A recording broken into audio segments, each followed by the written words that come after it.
ഉദ്ഹിയത്ത് അറുക്കാൻ വിചാരിച്ച ആൾക്കുള്ള ഒരു പുണ്യമുണ്ട്. നമുക്കതറിയാം.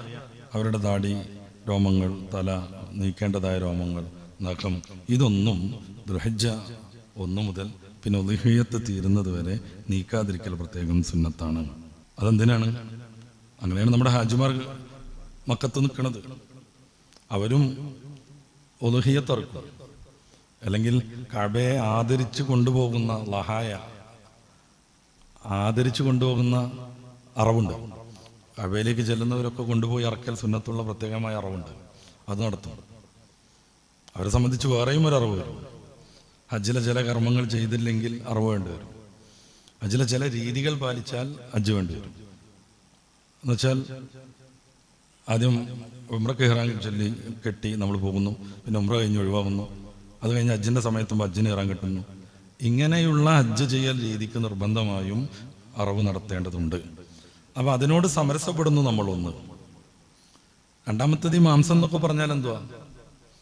വളരെ നിസ്സാരമായ പൈസയ്ക്ക്, നിസ്സാരം എന്നൊക്കെ പറഞ്ഞാൽ 320, 350 അല്ലേ എന്ന് ചോദിക്കേണ്ട, അതത്ര നിസ്സാരമല്ല.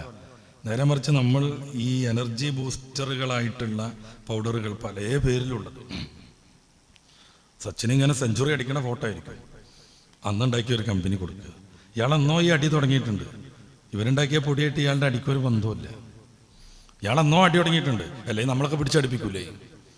അയാളങ്ങനെ അടിക്കാരനായതുകൊണ്ടും ജനങ്ങൾക്കിടയിൽ പ്രസിദ്ധനും സെലിബ്രിറ്റി ആയതുകൊണ്ടാണ് ഇങ്ങനത്തെ ഒരു വിറ്റാമിൻസ് ബൂസ്റ്റ് ചെയ്യുന്ന ഒരു പൊടി നിർമ്മിച്ച കമ്പനി ആദ്യം തന്നെ ഇയാളുടെ ഫോട്ടോ എടുത്ത് പരസ്യം ചെയ്യണത്. ഇയാളും അതുമായി ഒരു ബന്ധമില്ല. എന്നല്ല നമ്മുടെ മാർക്കറ്റിൽ ലഭ്യമാകുന്ന ഇത്തരം പൗഡറുകളിൽ ഒരു 90, 92, 93% പക്കാ ഗോതമ്പ് പൊടിയാണ്. പിന്നെ ടേസ്റ്റിന് കുറച്ച് സംഗതികൾ, നമ്മുടെ വിറ്റാമിൻസിൻ്റെ ഒക്കെ ഗുളികയിലുണ്ടാകുന്ന കുറച്ച് സംഭവങ്ങൾ, ഇതൊക്കെയാണ് അര കിലോക്ക് 500, 600 കൊടുത്ത് മേടിക്കാൻ അല്ലേ? നേരെ മറിച്ച് ഒരു 100 ഗ്രാം മാംസത്തിന് എത്ര രൂപ ചെലവ് വരും? അതുകൊണ്ട് ഇതിനേക്കാൾ മികച്ച ആരോഗ്യ ഗുണങ്ങൾ ഉണ്ടാകുന്നു.